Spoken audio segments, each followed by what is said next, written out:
My company is faking positive online reviews, and they expect us to participate. I knew something was off when my manager sent out an email with the subject line, "Boosting our reputation, team effort required." At first, I thought it was some corporate pep talk about customer service or brand image. But nope, they wanted us actual employees to write fake 5-star reviews for our own company, and they weren't even being subtle about it. The email laid it all out. To help maintain our competitive edge, we need to ensure our online presence reflects the high standards we strive for.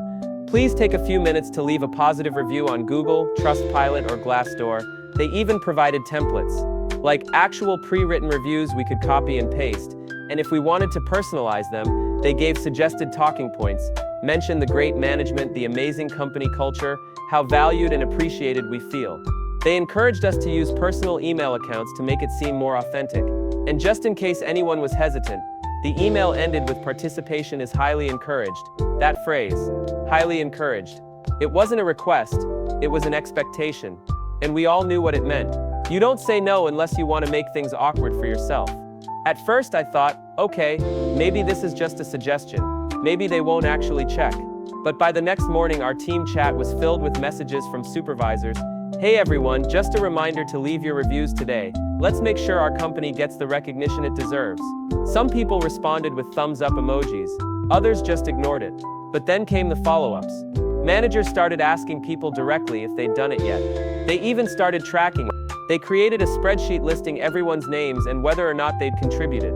I watched in real time as some coworkers caved. They posted glowing over-the-top reviews, talking about how this was the best company they'd ever worked for, how leadership was so supportive, how they loved coming to work every day.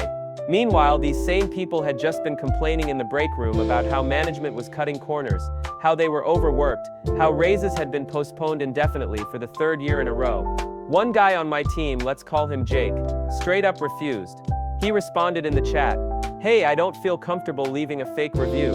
That was it. Just a simple, polite statement. Within an hour, he got pulled into a quick meeting with our manager. When he came back, he looked pissed. He didn't say much, just that he got a long-winded speech about team spirit and how this wasn't about lying, it was about highlighting the positives. And of course the classic, "We'd hate for this to affect your future opportunities here." That was when I realized just how bad this was. It wasn't just unethical, it was a test. Management was watching. If you played along, you were a team player. If you didn't, well, good luck. The worst part, the real reviews. If you actually go online and look up our company, you'll see the truth buried under all the fake praise. The real reviews talk about being underpaid, about toxic management, about how they churn through employees like disposable parts. But the fake ones, written by my coworkers, written by me, push those to the bottom. Yeah, I did it. I posted a review. I hated myself for it, but I did it. I wrote some generic nonsense about how supportive leadership makes this a great place to grow your career. And then I saw my own words show up at the top of the reviews section. That's when it really hit me. I was part of the problem now. I don't know what to do. Quitting isn't exactly an option right now. But every time I see someone new apply for a job here, I feel sick, because I know they're seeing our fake reviews. I know they're thinking this is a great company, and I know they're walking straight into a trap. I got asked to lie in a performance review to protect my incompetent boss. I knew my boss was bad at his job, but I didn't realize how deep the incompetence ran until I was sitting in a meeting with HR, being politely pressured into lying to save his career. It started a few weeks ago when HR sent out the usual annual performance review email. Normally, this would just be an annoying form to fill out, rating leadership, work environment, and whether I felt supported and valued. The kind of corporate nonsense nobody takes seriously. But this year, things were different. My boss, let's call him Dan, had been screwing up left and right. Missed deadlines, botched client deals, ignored emails. He was like a human glitch in the system. Everyone knew it. And apparently, so did corporate, because they flagged him for a leadership performance evaluation. Now you'd think Dan would see this as a wake-up call, maybe try to, do his job for once. Nope. Instead, he pulled every single one of us into private one-on-one meetings and gave what can only be described as the most desperate plea for help I've ever witnessed.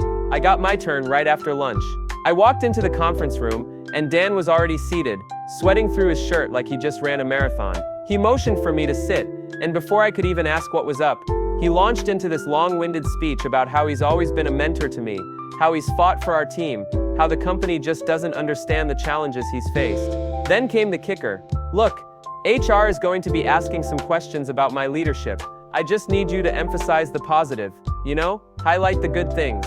I think we both know that if this company loses someone like me, things are gonna fall apart. I almost laughed. I wanted to laugh. This was the same guy who once scheduled an urgent client call and then forgot to show up to it. The same guy who approved a huge project but never bothered to read the proposal. The guy who took credit for my work, threw us under the bus when things went wrong, and spent half the day scrolling his phone in his office. And now he wanted me to save him? I played dumb. So, what exactly do you want me to say? Dan leaned in, lowering his voice like we were making some kind of backroom deal. Just, mention how I've been a strong leader, how I've provided guidance, how I've contributed to your professional growth. Oh, I had grown, all right. I had grown tired of cleaning up his messes. I tried to dance around it. I can say you've been involved in projects, sure, but his smile dropped. I need more than that. I swear I could feel the pressure in the room shift. This wasn't a request. This was a demand, coated in thinly veiled desperation. Dan knew he was on the chopping block, and he was terrified. I left that meeting with a pit in my stomach. The next day, HR sent out the official leadership review form, and I stared at it for a long time. It would have been so easy to just check the boxes, write some vague fluff about how Dan was a dedicated leader, and move on, but I couldn't do it. Instead, I was honest. I wrote about the missed deadlines, the poor communication, the lack of accountability. I didn't exaggerate. I didn't add anything dramatic. I just told the truth. And then I hit submit. 2 days later, Dan called me into his office. He wasn't sweating this time. He was pissed. I thought we had an understanding, he said, his voice tight. I just shrugged. I answered honestly. Dan let out a humorless chuckle, shaking his head. You really don't get how this works, do you? Oh, I did. I got it perfectly. He was expecting loyalty, blind, stupid loyalty, to a boss who had done nothing to deserve it. The next week, rumors started flying. Dan had a follow-up meeting with HR, then another, then suddenly, he was gone. No big announcement, no farewell email, just an empty office and a company-wide message about a leadership transition. And you know what? The company didn't fall apart without him. In fact, things started running smoother. Turns out, when you remove dead weight, the whole system works better. Who knew? I discovered my coworker was hired only because they're dating the CEO. I knew something was off about Jason from the moment he introduced himself. He was way too confident for someone who clearly had no idea what he was doing. You know the type, one of those people who talks like they're running the whole operation but crumbles the second they have to prove it. He showed up to our department meeting late, dropped a bunch of corporate buzzwords, and then sat back like he had just contributed something valuable. At first I figured he was just another bad hire. Every company has at least one. But the more I worked with him, the more I realized that Jason wasn't just incompetent, he was practically allergic to doing actual work. His job title? Something vague and inflated like senior strategic consultant. No one really knew what it meant, including him. On paper, he was supposed to be improving our internal processes. In reality, he mostly sent long-winded emails full of nonsense, scheduled unnecessary meetings where he just repeated what other people said, and somehow took credit for things he wasn't even remotely involved in. At first I thought, maybe he's just one of those corporate smooth talkers who knows how to fake it until they make it. But then I noticed something weird. Nobody ever called him out. Not once. No matter how much he messed up, how many times his suggestions wasted time, or how often he dropped the ball, there were zero consequences. No performance reviews, no complaints from upper management, nothing. In fact, our department head treated him like some kind of golden child, even when the rest of us were drowning in his mistakes. Then, one day, everything clicked. I was staying late, finishing up a report that Jason was supposed to have handled, but, shocker, didn't. The office was mostly empty except for me and a couple of others. I got up to grab some coffee, and as I walked past one of the glass-walled conference rooms, I saw Jason in there with the CEO. Now normally, that wouldn't be weird, but they weren't talking like coworkers. They were sitting way too close, whispering, laughing in that overly familiar way. At first I thought, maybe they're just friends, but then I saw it. Jason reached over, ran his hand along the CEO's arm, and she did not pull away. In fact, she smiled. And then, right as I was about to walk past, she kissed him. I stopped in my tracks. Jason was dating the CEO, and suddenly, everything made sense. The nonsense job title, the fact that he had no qualifications, the way management bent over backward to accommodate him, He wasn't hired because he was good at his job. He was hired because he was sleeping with the most powerful person in the company.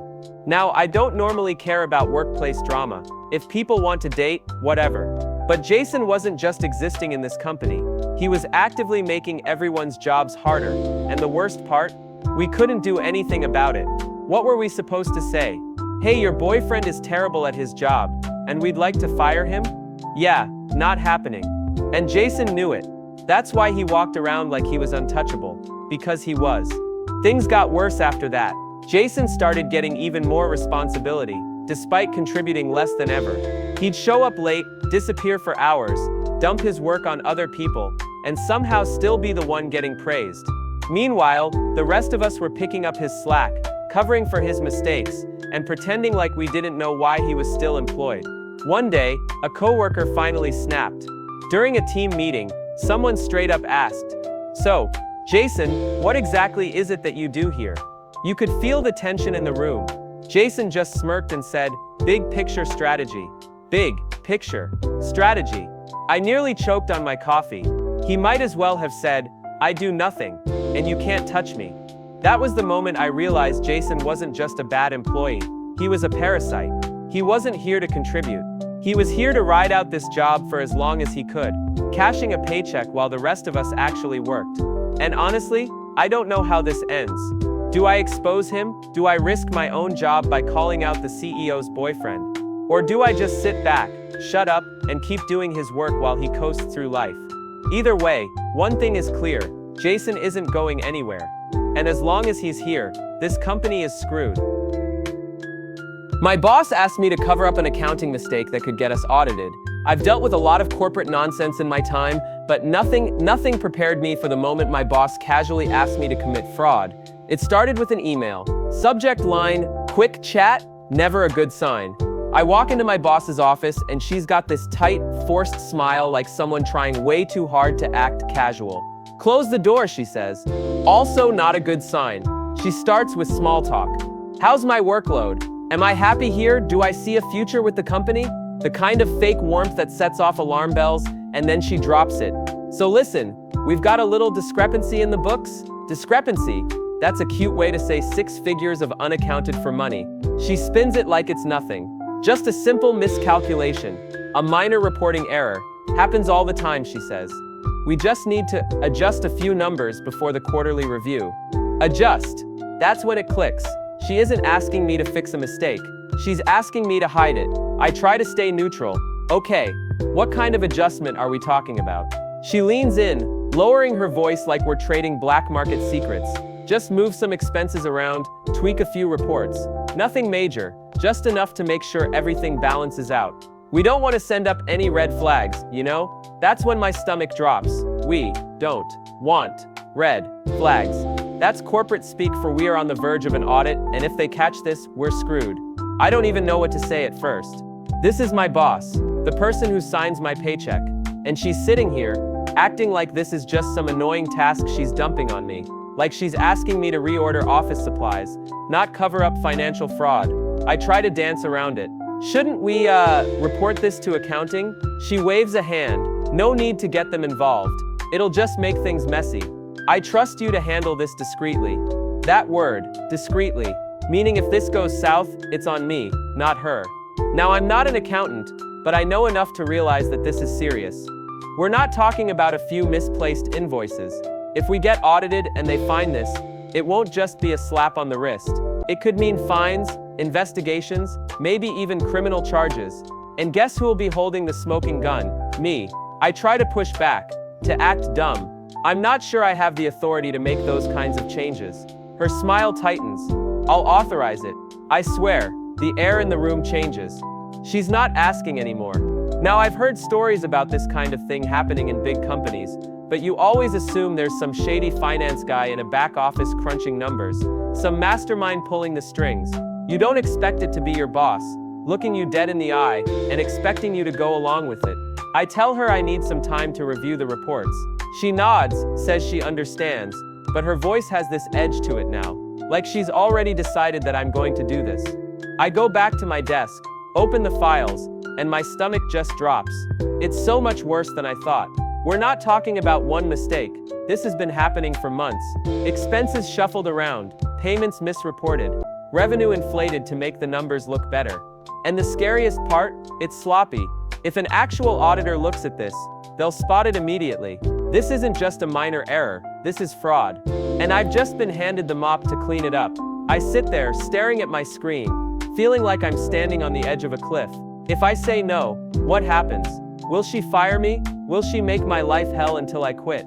If I say yes, and this gets caught, I'm the one who'll go down for it. And the worst part, she knows that. That's why she picked me to fix it. Not someone in finance, not an executive me. Someone low enough on the ladder that if things blow up, I'll be the one taking the fall. I still don't know what I'm going to do, but one thing's clear, this company is playing a dangerous game, and they expect me to roll the dice. I caught my professor using AI-generated lectures, and they're awful. I knew something was weird about my professor's lectures, but I couldn't put my finger on it at first. The guy had always been kind of detached, one of those tenured professors who clearly stopped caring years ago. But this semester, something was off. It started with his voice. He used to have this dry, sarcastic tone, the kind that made you unsure if he was joking or just exhausted. But now, every lecture sounded robotic. Not monotone, exactly, just unnatural. Like he was reading off a teleprompter but had never seen the words before. The sentences were too polished, the pauses were weird, and sometimes, mid-sentence, he'd just stop and then restart like a glitching NPC. At first, I thought maybe he was sick. Or maybe he just really didn't give a crap anymore. But then I noticed the slides. They were identical every single class, not just in content, in structure. Every slide followed the same rigid pattern: overview, key points, discussion questions, like he was following some kind of template. No handwritten notes, no personal anecdotes, no off-the-cuff explanations, just bullet points and stock images that looked like they were ripped from a corporate training manual. Then came the biggest red flag, the mistakes. One day he was lecturing about the French Revolution, and I swear to God, he said it started in 1892. The entire class froze. Someone raised their hand and was like, don't you mean 1789? The professor blinked, like actually blinked at us. Then he looked down at his laptop, scrolled for a second and went, yes, 1789. That was a typo. But it wasn't a typo, it was in the slides. That's when I started paying attention. And the more I watched, the more obvious it became. This dude wasn't writing his own lectures. So I did some digging. I went through old lecture recordings from previous semesters, thank you. Lazy upperclassmen who upload everything to YouTube, and the difference was insane. A year ago, he was actually engaging. He told stories, made dumb jokes, went on weird tangents. Now, it was like he'd been replaced by a corporate training bot. That's when I had a theory. What if he was using AI? I had to know. So I ran an experiment. One night I took one of his lecture transcripts and ran it through an AI detection tool. 97% probability of being AI generated. I lost it. I checked another. 94% AI generated. This man, this PhD holding, tenure protected academic, was straight up copy-pasting AI generated lectures and reading them word for word like a malfunctioning audiobook. And suddenly everything made sense. The weird pauses, that was him trying to keep up with the script. The mistakes, AI hallucinations he didn't bother to fact check. The soulless corporate tone, because it wasn't his writing. So now I had a choice. Do I call him out? Do I report him? Do I let this ride and enjoy the easiest class of my life? Because honestly, if he's not putting in effort, why should I?